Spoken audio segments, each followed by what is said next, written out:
Hello, welcome to the Southern Bible Thumper channel.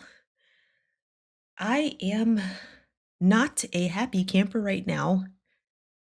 About 2 hours ago, a bug crawled up across my desk and I have not been able to find it again. And it was so quick, I couldn't see what color it was. I have moved my desk, I have cleaned, and I have not found it again.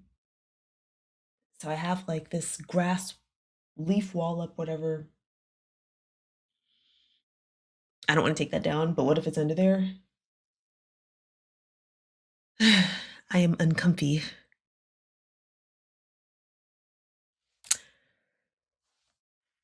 Okay, so in this upload, we're going to be reading 2 Kings 24. In his days, Nebuchadnezzar, king of Babylon, came up, and Jehoiakim became his servant 3 years. Then he turned and rebelled against him.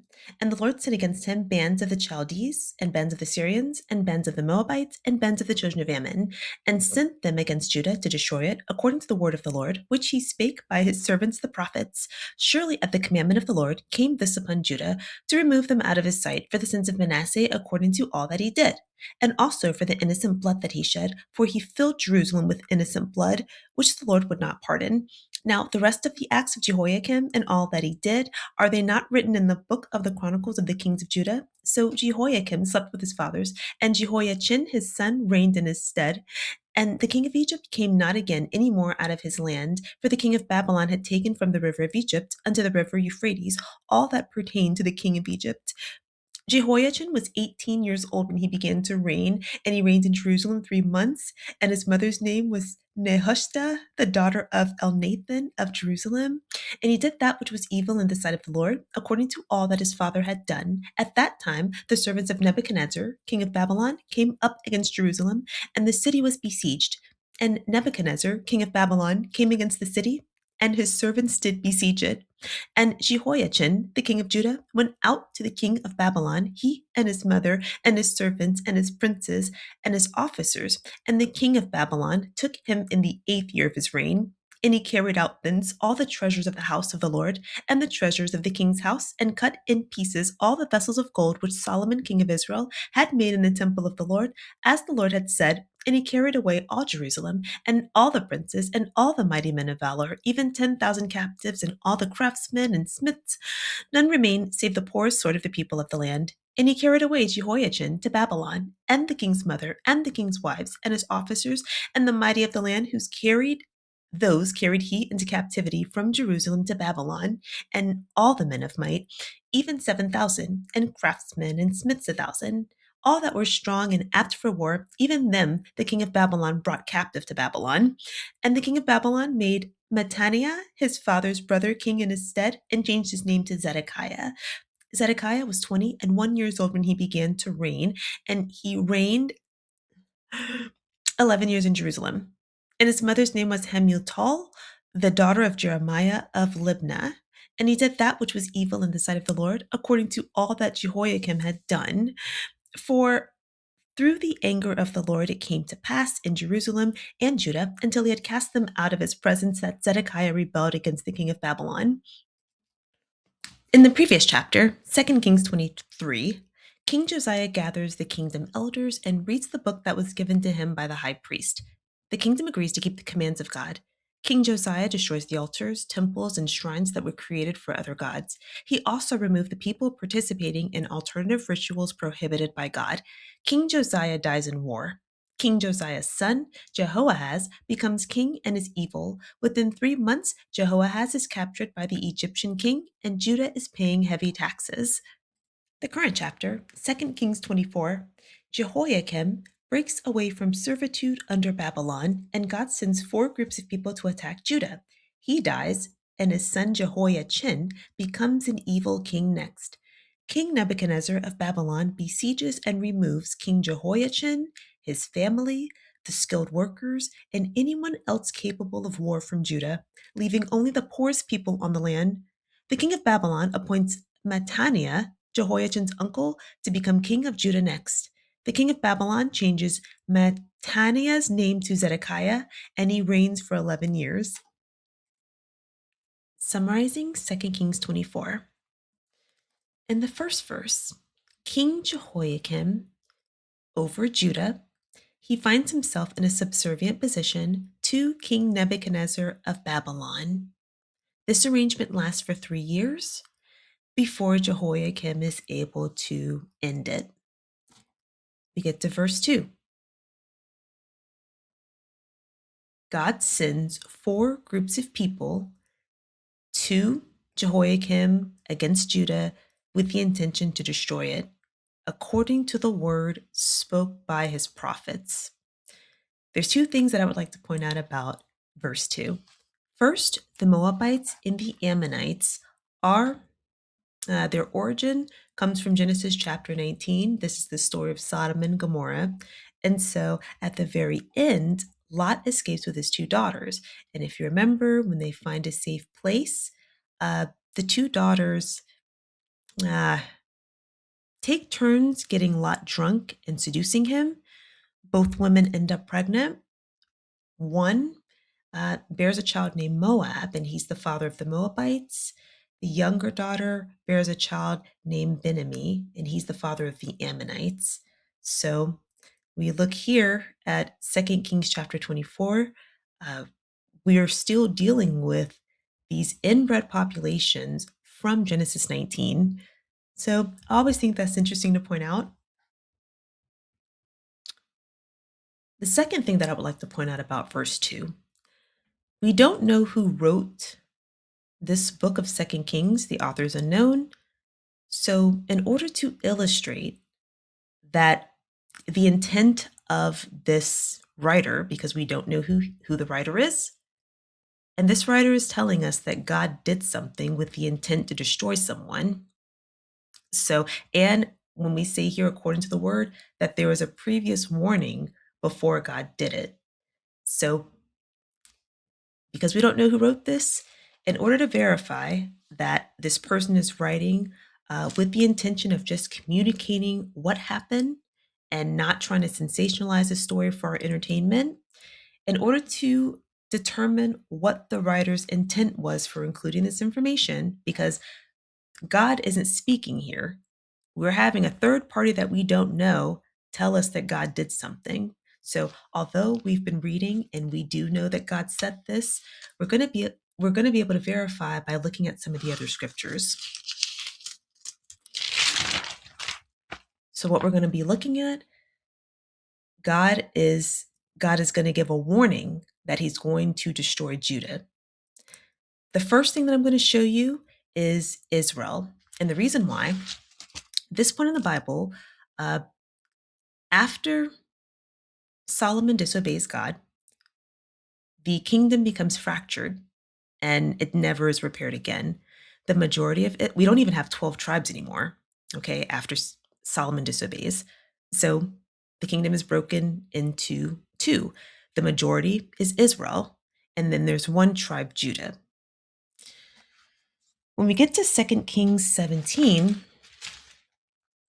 things have got so bad with these 2 kingdoms that in chapter 17, verse 6, the king of Assyria conquers Israel. And the significance is Israel is the majority of the descendants of Jacob. So that's most of the people that's gone. Now, I know right here, oh dear, I didn't mean to do that with this one. I'd rather do it with this one. I apologize. I'm going to go to 2 Kings 17 on this tab because I just prefer that. Verse 6. Okay.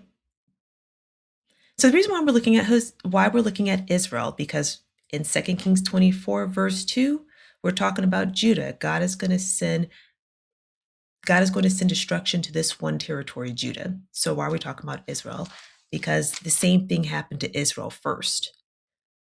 And when God does say it, because again, in verse 2, God isn't speaking. A third party that we don't know is speaking. So when God actually speaks, he's going to refer, when he's talking about Judah, when he says he's going to send something to destroy Judah, he's going to reference Israel first. But to fully understand the prophecy. Uh, we're going to look at what God said about Judah and what happened to Israel. Because when we know what happens to Israel, then when God refers to Judah in the same way, we'll understand, okay, it's destruction because we just saw what happened to Israel. So we get here, verse 6. The king of Assyria captured Samaria, carried the Israelites away. All right, so this is 2 Kings 17, verse 6. We're going to scroll down to verse 18. Therefore the Lord was angry and removed them. None was left but the tribe of Judah. Now remember when I said after Solomon disobeyed, we have Israel, we have Judah. So when we get to 2 Kings 17, verse 18, God was angry with Israel, removed them. None was left but Judah. But we see here, Judah also didn't keep it. So, and the Lord rejected all the descendants of Israel. All right? But we're still 2 Kings 17. Right now, this is focusing on Israel. So we're going to get to verse 24. The king of Assyria brought the people from Babylon, placed them in Samaria. Samaria is Israel. It's like where the king would live in Israel, like the capital. Okay? So these people from Babylon are living in Samaria instead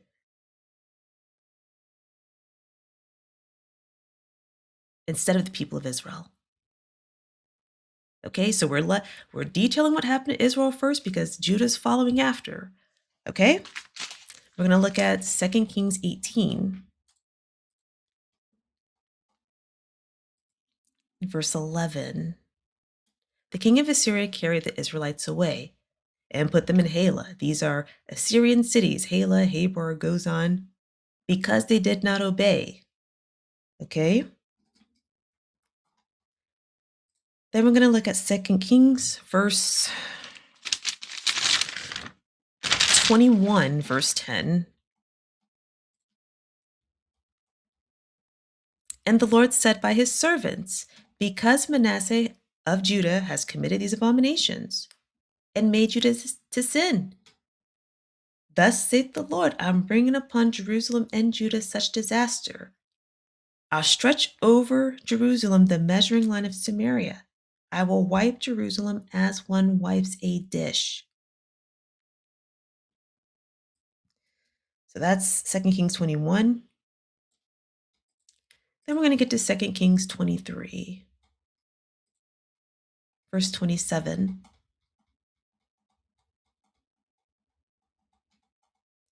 And the Lord said, I'll remove Judah as I have removed Israel. So you see, now that God is sending against Judah these four groups of people, according to a previous prophecy, well, we're looking here, 2 Kings 23, 27. This is an explicit prophecy because the Lord said, and it has quotes specifically what God said, I will remove Judah as I've removed Israel. So I hope that makes sense why I referenced Israel first and showed what happened to Israel, because now we see Judah, we see God saying directly, but he's referencing Israel too, to let you know I'm going to take Judah away as well.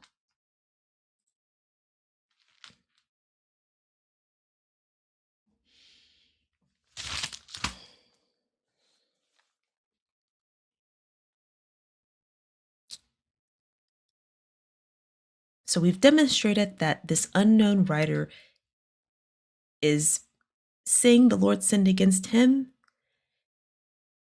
He's just trying to communicate, the writer is communicating information because we can verify when God said this other times, when it was prophesied other times. So he's not just sending people to destroy Judah because he's God and he's angry. It's because they did something. And then we see verse 3 and 4. This came at the command of the Lord for the sins of Manasseh, for the innocent blood. So now we see verse 5. Remember when I said the kingdom of, after Solomon disobeys, the kingdom is fractured in two? Okay. Part of what we see in verse 5, Chronicles of Kings of Judah, this is a book that does not occur in the 66 books of the Bible because, well, I don't know why it doesn't, because we have First Chronicles and Second Chronicles. But every time we see a change in leadership in either kingdom, you see this reference being made. Are they not written in the book of the Chronicles? So we have the Chronicles of Kings of Israel, Chronicles of Kings of Judah. It's just now that Israel doesn't exist anymore, this is the only book that we're going to be referencing for now. Well, I haven't read ahead, so maybe we will reference Israel again, but this is why this is here. Okay. Still on here. So every time we have a change in leadership, we'll see this phrase, are they not written? Then the king will die, and then we'll have his successor, his son, Jehoiachin, who is now the new king of Judah. It says here in verse 7, the king of Egypt does not challenge anyone again because the king of Babylon was a more worthy adversary and conquered all that belonged to Egypt.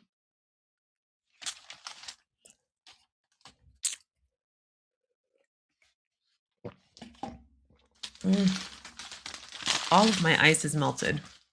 And so it's not as good as it was before. We're closer to room temperature. Okay, so verse 8, Jehoiachin, he's 18 years old when he becomes king. It says here that he reigned 3 months. He did what was evil. It says at that time, Nebuchadnezzar besieged and attacked Judah again. So Nebuchadnezzar, he's the same guy that had his father in servitude in verse 1. So his father dies, he becomes king, and now the same bully, King Nebuchadnezzar, is attacking Jerusalem again. Verse 12, I read this in the King James Version. To me, it seems as if, well, when I read the King James Version, I get a different impression than when I read the New International Version and the English Standard. Here it says, Jehoiachin surrendered. The King James Version, I don't read this as being as definitive. He went out to the king. So to me, he could have tried to fight and lose, you know? Point is, whether he attempted to fight or not, he ended up losing. And the king of Babylon took him prisoner the 8th year of his reign. Now, I do think that's very interesting in verse 12 that we're talking about the 8th year of his reign, when in verse 8 it said he reigned 3 months. So I wonder if in 3 months he started getting attacked and bullied, and after from 3 months to 8 years, I don't believe there's enough information to make that claim, but here we are. I lose my spot a little bit. But anyway, whether he tried to fight or not, Jehoiachin lost, okay? And the king of Babylon took him prisoner, carried off all the treasures of the king's house, all the pieces of gold, all Jerusalem, all the officials, all the men that can fight, all the skilled laborers.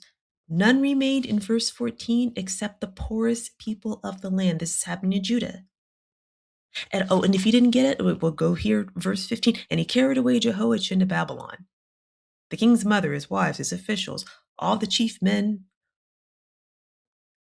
and brought captive all the men of valor, all the skilled workers, just all of them that's fit for war, okay? Make sure you understand, everybody that would have made the kingdom valuable was removed and only left the poor people on there in Judah. So we get here to verse 17. The king of Babylon takes Mattaniah, who is Jehoiachin's uncle, and he makes him king and then changes his name to Zedekiah. Zedekiah was 21 when he became king. He reigned 11 years in Jerusalem. He was evil. It says, because it angered the Lord, it came to the point in Jerusalem that he cast them out. And then Zedekiah rebelled. So after, well, it doesn't say, it just says he rebelled.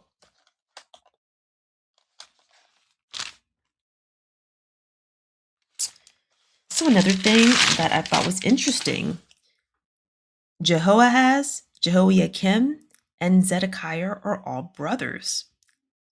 In 2 Kings 24, 17, and 18, we see Mattaniah or Zedekiah. His mother is Hamutal. His dad is Josiah.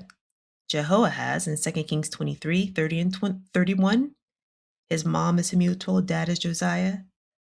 So Jehoiakim, his name was Eliakim. His mom is Zebudah. I think that's 2 Kings 23. But Jehoiakim is father of Jehoiachin. So in case that's interesting to you, it's something that I know now that I've read it so many times.